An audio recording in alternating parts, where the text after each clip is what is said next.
आजपासून आपण 7 दिवसांची एक सिरीज स्टार्ट करणार आहोत. सकाळी डब्याला काय बनवू.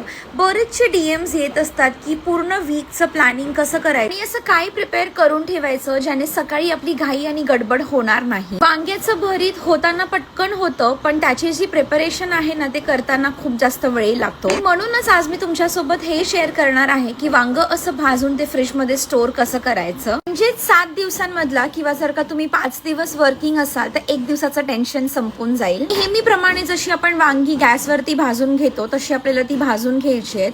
वरचं साल आहे ते काढून एकदम मस्त थंड करून घ्यायचंय. आता हे जे फॉईल पेपर मी गॅसवरती लावलं होतं ना, ह्यानेच गॅस खराब होत नाहीत, म्हणजे अजून एक काम आहे ते वाढत नाही. वांग आता मस्त थंड झालंय, ते सुरीच्या हेल्पने मी अजून बारीक केलंय, म्हणजे आपण डब्यातून काढून ते डायरेक्ट फोडणीला देऊ शकतो. आता हे प्लास्टिकच्या डब्यात तुम्ही ठेवू नका, तर अशा स्टीलच्या डब्यामध्ये किंवा काचेचे जे एअरटाईट कंटेनर्स असतात त्याच्यामध्ये ठेवून द्या आणि मस्त नॉर्मल फ्रीजमध्ये तुम्ही हे आठवडाभरासाठी स्टोर करून ठेवू शकता. हो, जर का पेजला फॉलो केलं नसेल तर ते आत्ता लगेच करा. बाय.